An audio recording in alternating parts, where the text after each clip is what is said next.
د پرچنار پریس کلب کې د کرون یونین اف جرنالیست یوه غونډه وشوه چې هغه کې موږ د ټرایبل یونین اف جرنالیست صدر ویمو پلان مرګلی یو سینیر صحافي فضل الله قاضي چې هغه بچیو باندې پرون حمله شوې دی د هغه بهرفور مزاحمت کوو او د هغه اعلی قسم یو تحقیقاتي کمیشن جوړولو غوښتنه ده کوو چې پکار دی څه د څومره صحافیان دي که هغه په قبایلي علاقو کې دي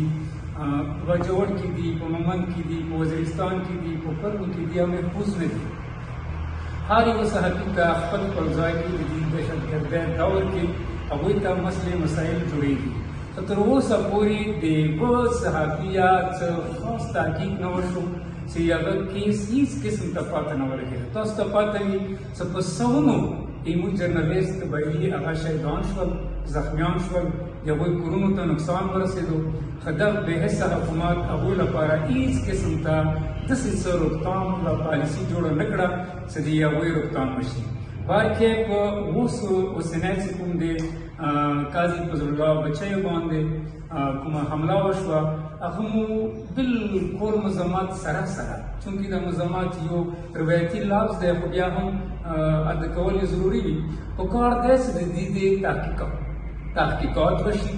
د دې د ښه صحیح یو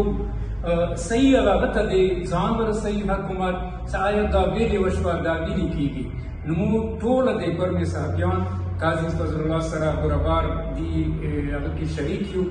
کلام ته د ټي یو جې طرفه څه قسم ته حکم راوړو موږ انشاءالله هیڅ قسم ته قربانۍ نه درېږ نه کوو که هغه روډو ته وتل دي که هغه احتجاج کول دي که هغه درمو کینول دي که هغه پېښور ته راتلل دي انشاءالله موږ په دې غم کې برابر هغوی سره ولاړو ټرایبل یونین اف جرنالیست مرکزي صدر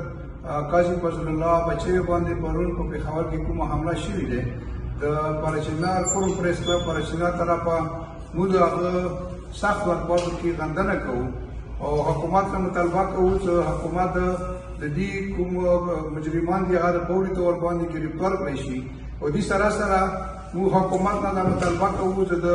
ټرایبل کې چې څومره صحافیان دي که هغه وزیرستان کې دي که مومندو کې دي که کورمي کې دي او که په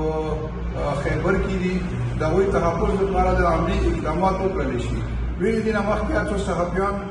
شهیدان شول او زخمیان شول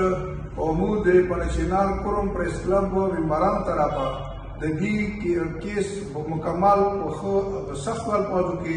غندنه کوو او یو حکومت نه یو ځل بیا مطالبه کوو چې هغه مجرمان د ګرفتار کړی شي او کې پرې کېدو ته ورسي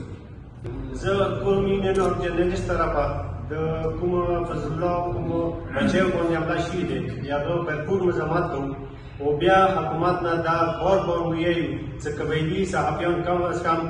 24 کسان شهیدان شوي دي اوسه پورې قبایلي صحافیان چې هغه مختلفو واقعاتو کې بیا یې اوسه پورې حکومت هېڅ غم نه دی کړی قبایلي صحافیان په کار دی چې دوی تحفظ وشي او د دوی بچیو د دوی کورو د دوی کوم رشته دار دي هغوی د تحفظ وشي او که دا هغه کوم حمله یې کړې ده که دوی دا هغه ونه شو انټروګیشن نو خبره څه موږ د کرون یونین اف جرنالیست طرفه مکمل د دې یو تحریک طور باندې یو دا مزاحمتي مکمل احتجاجي تحریک شروع کوو